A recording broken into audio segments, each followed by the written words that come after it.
In the entire city of Ilorin, parents will visit me and have an appointment with me. Sit down. What is wrong with you? You're too young to be a pastor. You're too young. You're too young. You can't start life by being a pastor. Because Ilorin is a civil service place. Everybody is building a career in the civil service. And everybody wants to be a permanent secretary. And then dabble into politics. Then when you retire, one of the ways to stay fresh is to go back to the theology school.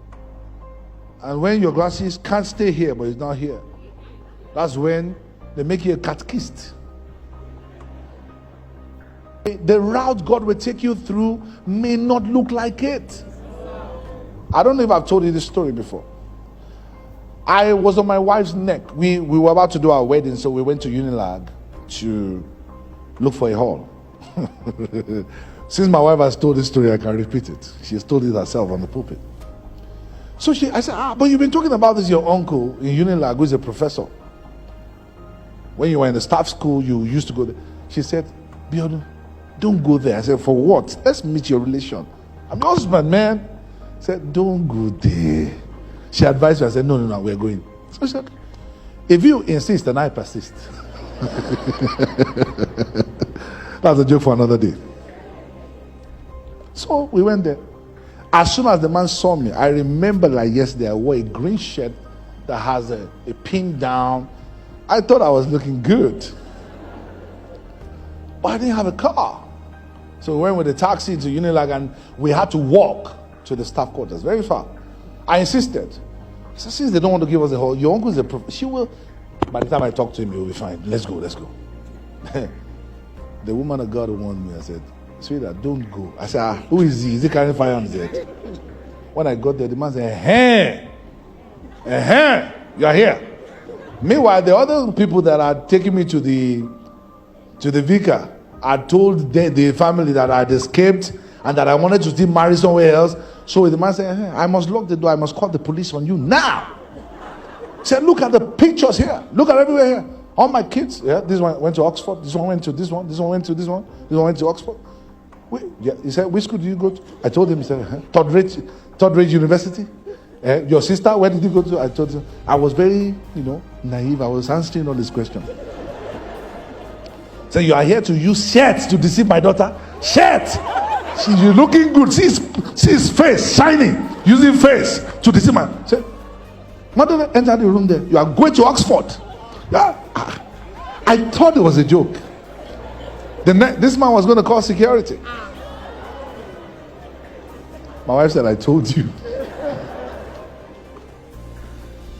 So I said, okay, sir, what do you want? Not sure. He started again. How much do you have? This one, that one. By the time he let us go, I negotiated with him. Now, let's have a family meeting now. You can't talk to me like this. And my wife prevailed on him. When he let us go, guess what I did? As I came out of his house, I took off. I said, I told you that this man is crazy. This was my journey. So sometimes you will look at it and think, oh, I'm going through something right now. Well, if you're going through something but you are in a wrong place, I advise you, check out now. But if the Lord has placed you there, stay there. Because how God will help you, He says, your ways are not my ways. The way you think He will do it is not the way He will do it. Your thoughts are not my thoughts. The way you think He should do it is not how. I can never forget the day I dropped the idea. I even tried to twist God's arms to say, Father, I'm a pastor. I want to go to the best Bible school. I want to go to Tulsa.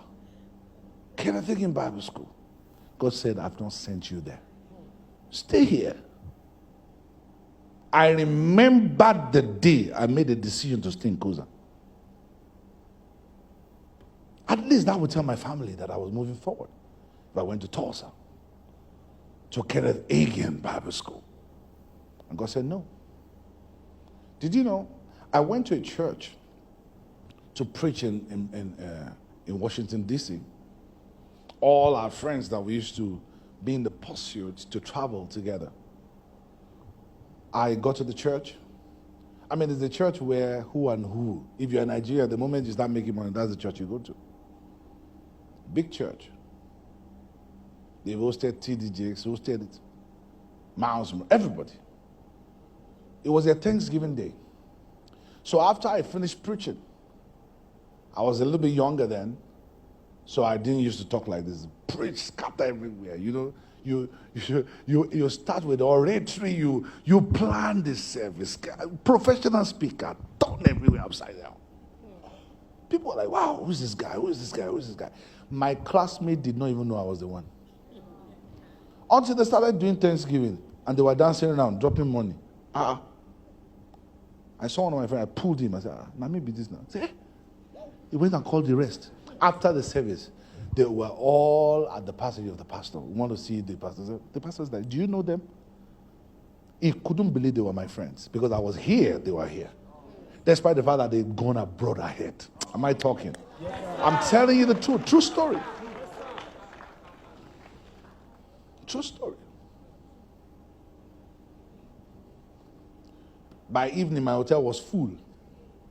Questions. So, hey, Abi, how did you become like this? How? Because their pastor was, one one of the guys that owns the key to the city of Washington and several stuff.